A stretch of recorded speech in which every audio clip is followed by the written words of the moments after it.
You were on about what bands. For me, mine would be Smith and Cosson to start, then possibly Blaze Bailey, then British Lion, and then Bruce Dickinson. And I could do a super group at the end. That'd be fabulous. I mean, obviously, yeah, it would be good if Yannick Gers and Dave Murray were doing some kind of acoustic folk thing, and then Simon Dawson was just sort of out busking on the bongos outside. I like Um, your way of thinking. you know, I mean, they're all bands who we've looked at, but there's always the slight, small problem and the inconvenience of like Iron Maiden always tend to be busy in the summer, and Yeah, unfortunately that takes them all out of the equation. yeah, Um, but hopefully, in the next couple of years when they're having a year or two off and they're doing the side projects or they're going fishing, golfing, and doing whatever they like to do in the spare time, we might be able to sort of wangle an appearance. I mean, Blaze Bailey's been, we've had Diano, um, we've had Mimi Burr, Clive Burr's widow, Linda Harris, we've had Steve Harris's sister there. So we've had people linked with the band there, and yeah. hopefully, they're putting the word out that we're a good festival and we'll look after people, and it would be good for the boys, at least one or two of them, to come pop along and give us a few numbers. Fingers crossed. Okay. Fingers crossed for that. Because I've got a big thank you when it comes to Paul Diano. I got the poster there behind because I've never seen him live, and he was a voice that got me into Iron Maiden, and here I worshipped him and loved the first two albums, and finally got to meet him at Stonedead, and absolutely, I heard horror stories about how he could be, because some days he could have been an absolute nightmare. You had to catch him on a good day. He was lovely. He was absolutely lovely, and I stood chatting with him for a while, and then unfortunately, 2 months later, he passed away. So I've really got to thank you for bringing him to Stonedead because I got to meet one of my idols. It was, I mean, again, for me, I'd never seen them live. Iron Maiden are my favourite band of all time. So to hear those early Maiden numbers, which you would never hear them do live, Yeah, it was just, amazing. And to hear him doing it and to see him enjoying it as much, because I was talking to him in hospitality before he went on stage, and he was genuinely nervous. You yeah. could, and like you could see, he was a bit apprehensive. And as he as he came up on the stage, he's the main. He did look like he was, a little bit. Oh, how well am I going to go down here? And then as he came on stage, I was stood just to his right as he was on it, and you could see the second he came on, everybody's hands went up, and his demeanor just changed, and he just thought in his head, he thought, we're going to have a good night here, and then that was it. He just went for it, and it was absolutely phenomenal. Yeah, fabulous. It really were absolutely brilliant. Who was the most famous person in your phone book? Trying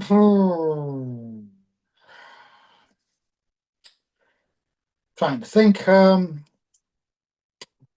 Blaze, because my number tends to get given out to bands when they're in the week leading up to the show.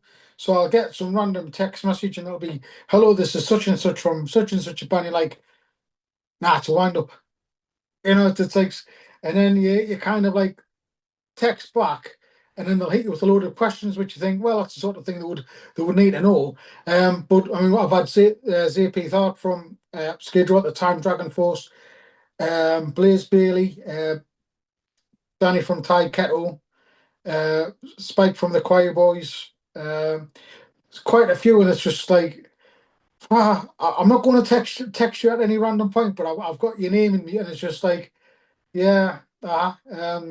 So I think those four at the minute, and that might change in the future. I don't know. But it's just surreal getting like a text or a WhatsApp from someone who you've idolized, and you think, my God, like this is like the messages on my phone. It's mental that. Um, but I mean, as a few of them have come back as guests and as fans, you have a talk to them, and they are genuinely interested and happy to see the festival progress. I mean, Toby Jepson, the first year he played, wrote like this amazing, like sort of like thank you and like how well we're done, and for a festival which is made by fans and volunteers, and then the second time he played again, he was just like, I can't get over how slick this is. There's events which have been going years and years and years, don't do as much as what you do for the bands. It's a case of like, I wish we could sort of take you with us to other festivals and have you do what you do, because we just get looked after so well. And that's an amazing compliment, because like guys like Toby and Blaze, they've done festivals all over the world. They played some of the biggest festivals ever, and then they're coming back and saying what we're doing is just up there with the best, and that's like, oh, it's surreal. Fantastic compliment. I'm going to be seeing Blaze on the 1st of November at Oh, KK Steel Mill. He's doing an Iron Maiden set there. yeah, So I'm really looking forward to that. I'm hoping he's going to sing Virus because I love that song. yeah, he's doing the X Factor, isn't it? 'Cause it's 30 years of the X Factor. It's right, yeah. Yeah. Yeah, So, yeah. yeah, I'm going to be geeking out at that one and No, hopefully doing some headbanging. it'll be good, because you're going to hear a lot of songs which you won't have heard live for quite a few years, and probably a lot, one or two which they never played live. I mean, Yeah. I remember going to see them at Brixton on that tour, and it was up up there easily in the top three times I've seen them, because I think they got such a bad press and the negativity, because metal wasn't popular at the time and it was all grunge and Yeah. alternative rock and stuff, which is there's nothing wrong with it if that's your thing. But metal was just kind of seen as like a dirty habit and something which was dying in sort of the gutter. And then the band came on, and they just looked like they were possessed. We were at the front, and Blaze Bailey's interaction with the crowd was just unbelievable. And Steve Harris was just running around as if he was like 21 again. Yeah. Just, and you could see sort of he was just there, and just thought, we're going to make this the most amazing experience for the 5,000 people here tonight. And it was absolutely outstanding. And it I was just, agree because I saw him at Sheffield City Hall and I was sat at the front. yeah, It was seated, but you stood up anyway. And I'm in front of Yannick Gears. I got his wristband, his guitar pick. I got Nico's drumstick, and I'm thinking, I, you know, on the bigger stage where I've seen them, I would never have this chance. I would never no, have been this close. Yannick put his guitar down. I'm playing his strings, and no, it was like an utter dream. And the performance was outstanding because it's a smaller stage, a smaller venue, and you yeah. get that more intimate feel. And that's how it feels at your festival because it's not that far of a walk to get to the front, and you're not crowded enough that you can't get to the front. Mm. And that makes it more special. Yeah, I mean, you can, and the way we've laid the arena out is with the three screens we put in. You can be stood anywhere, and you can see Yeah, what's going on.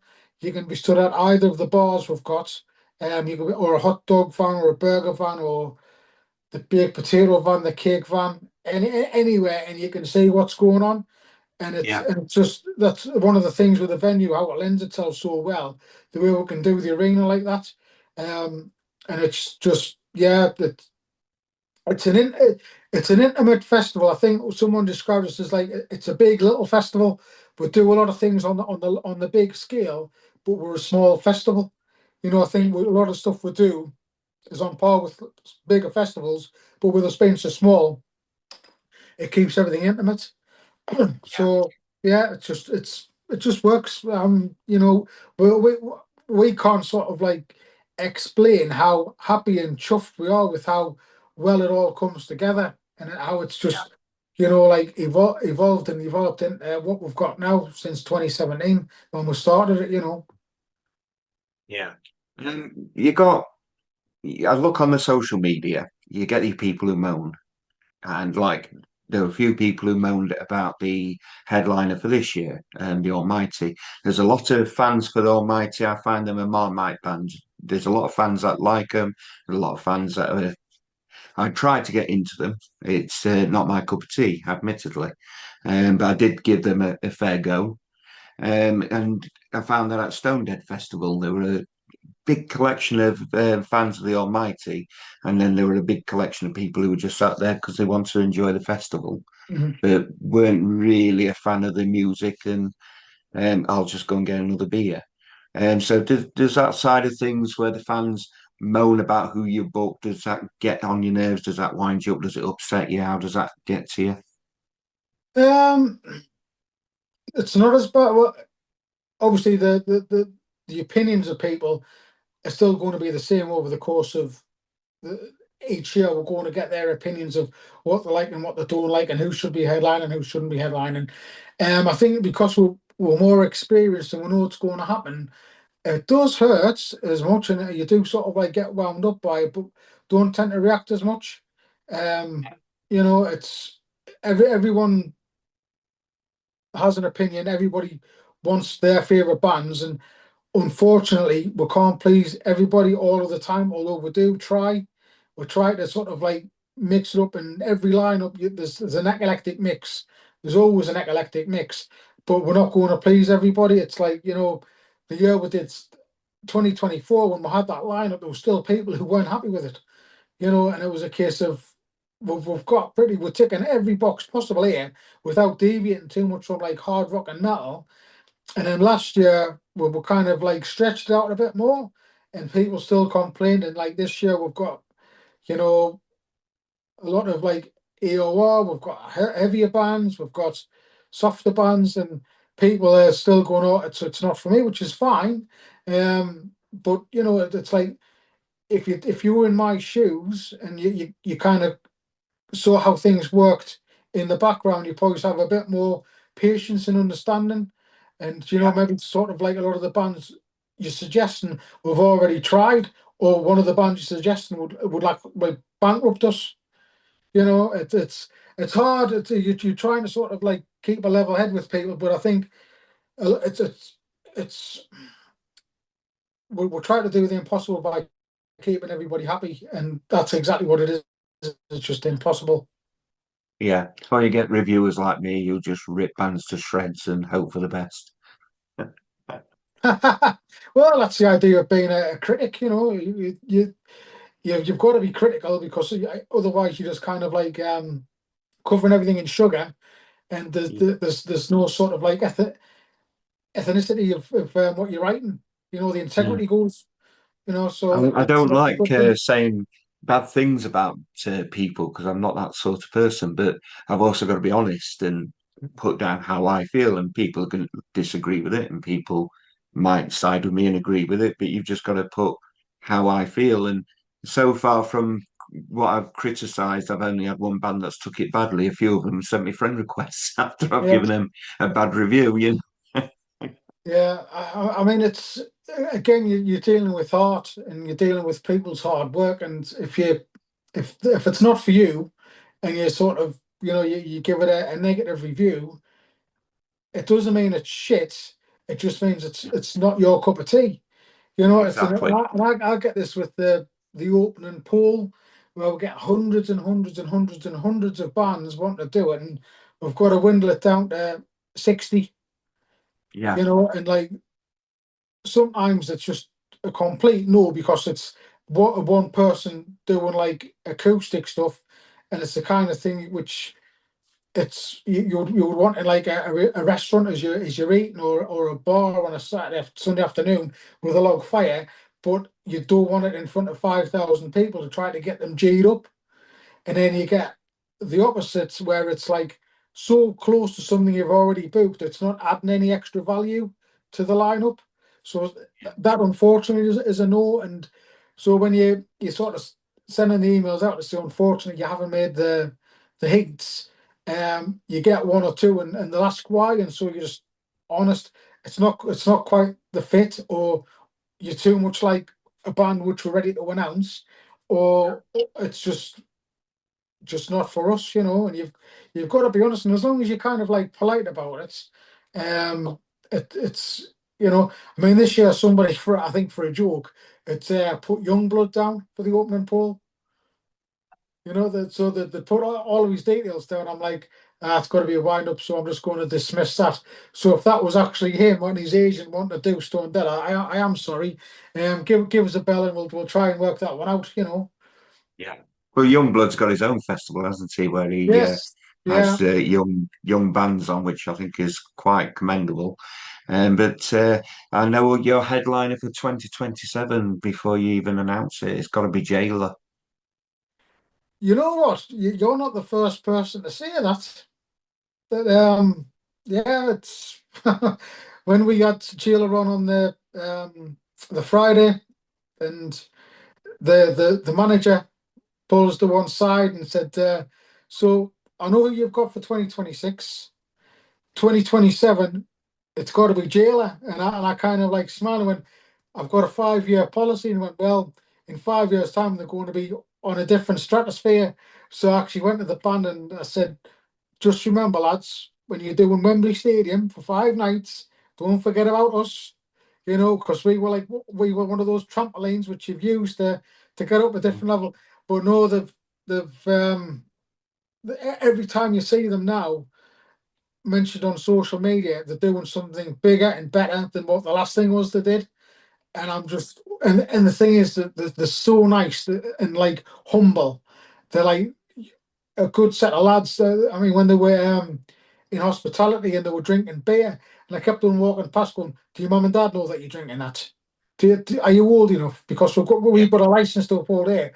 And they're just laughing, and then they went up on stage, and Mike Gray took a photograph of them, and it's like it could be when they do the official biography in however long, that has to be, it's got to be the front cover. It's just this shot where the guitarist and the singer are just looking at each other with the crowd in the background, and you're just saying it when it's like the full biography, which is going to sell out, like it's going to be the best selling book of that year, and you're going to be doing signing sessions in Waterstones and stuff. That photograph is going to be either like on the front cover or the inside front cover. It's just sums it all up beautifully. Um, but yeah, As, they were a band who were definitely on an upward trajectory, and the management have got to put in so much thought and effort into them. So it's got to yeah, work. yeah. Well, I saw him at KK Steel Mill last year, and as a photographer, I was cursing because I did not have my camera ready at all. Because the guitarist, his mum was actually doing up his shirt buttons when we went to meet them, and I was like, "That is so sweet," and I just didn't have the camera to photograph them. That would have been definitely one for their book, you know. But Yeah, the difference from last year to this year is stratospheric. They're insanely good. and then you think what another 6 months is going to be like, and then another year is to Yeah, get sort of more experiences and different experiences, and the advice keeps on coming in. And obviously they're going to be touring with Sammy Hagar, with Steve Vai and Michael Anthony. You just look at that and thinking, yeah. in a year or so, they're going to be headlining those kinds of bills, you Yes, know, and it's just, but it's good because it's been a very long time since we've had a British band of the hard rock ilk come out and kind of like take people by storm. You know, yeah, it's I think we've gone decades where we haven't had that band, you British based band, come out and like rule the world. So hopefully yeah. it's going to be them. But anyway, we are running a little bit out of time here, so I have got a couple of questions. The first one is tell me something about you that we don't know. Uh, oh, hmm. When I was a kid, we sat on the mat as you are at school, and the teacher was going around all the kids asking everybody what their middle names were. So she said, what's your first name? And like, do you know if you've got a middle name, put your hand up. So she went around everybody. And then she came to me and she said, so what's your middle name? I said, Toffer. And she kind of looked at me looked at the red chest, they looked at me again, and she looked and she said, because obviously I always used to get called Chris, and my mum and dad used to call us Christopher. So I thought my middle name was Tougher.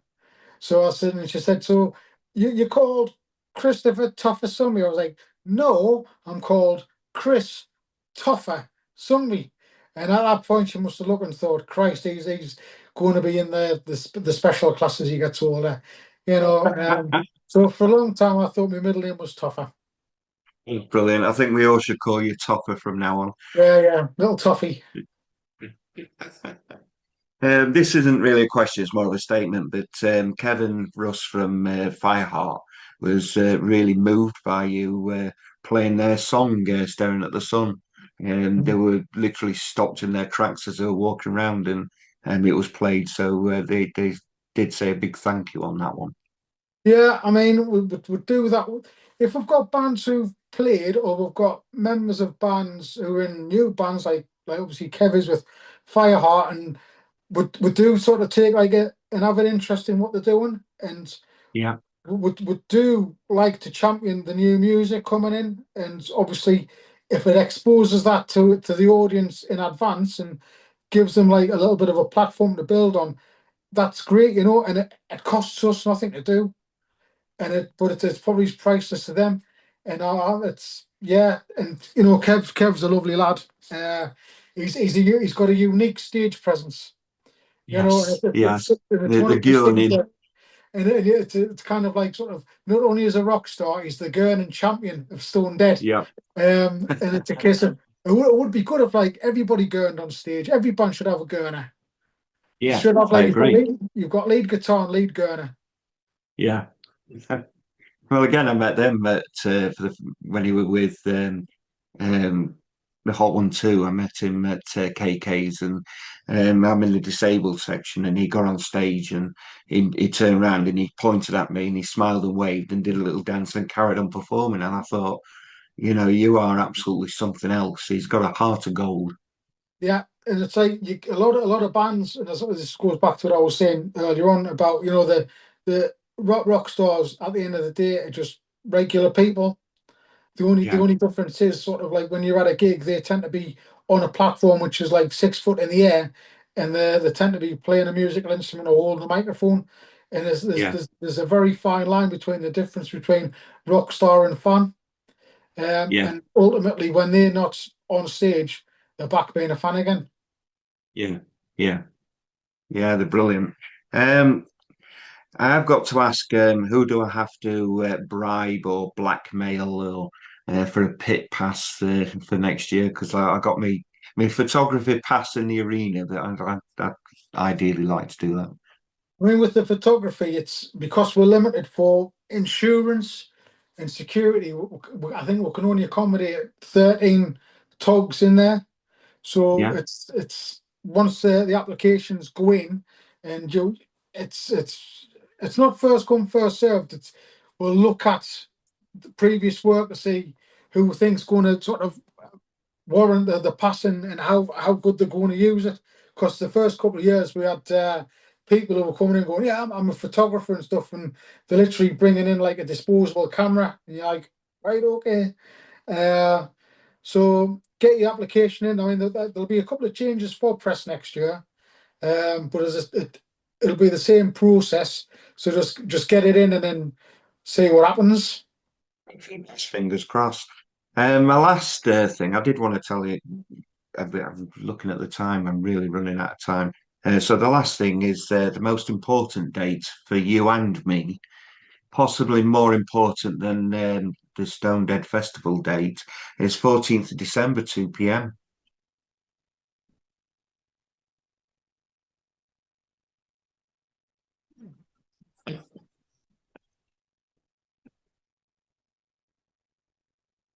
I thought I'd put that in after the interview.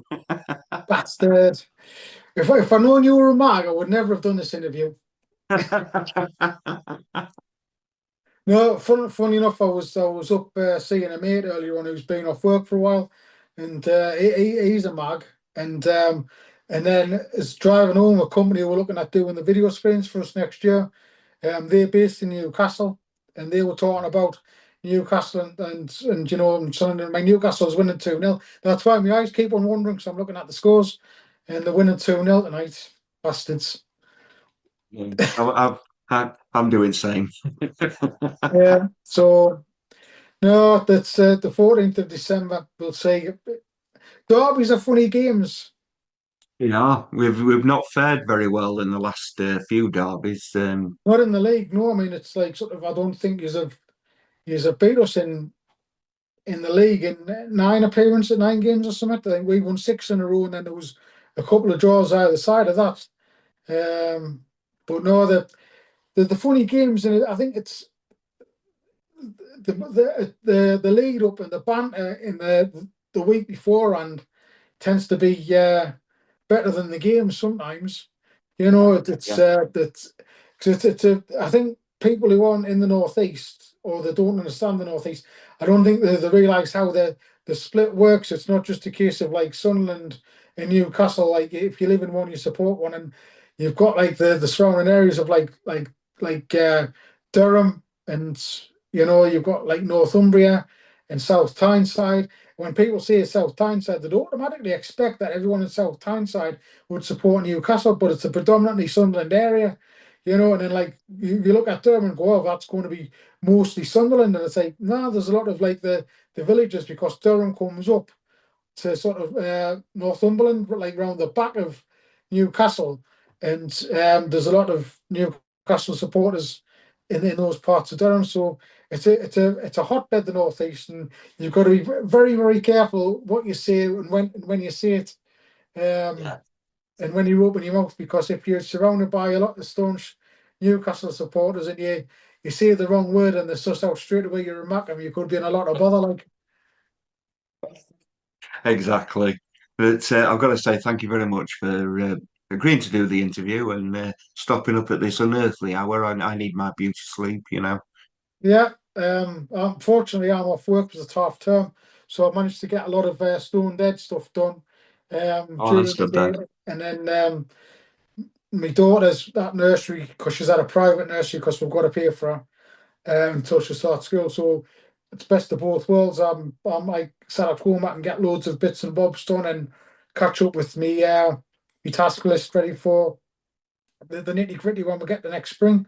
So it's been a canny week before we go back to work next week. Yeah, excellent.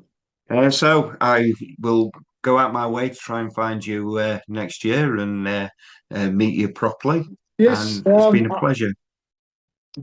if you do see us running, because I do tend to run or like move my legs very fast, because they're only little, so they've got to move faster to sort of get a decent pace going. So I do stop us, and we'll have a Chardonnay or a Perrier water or whatever else.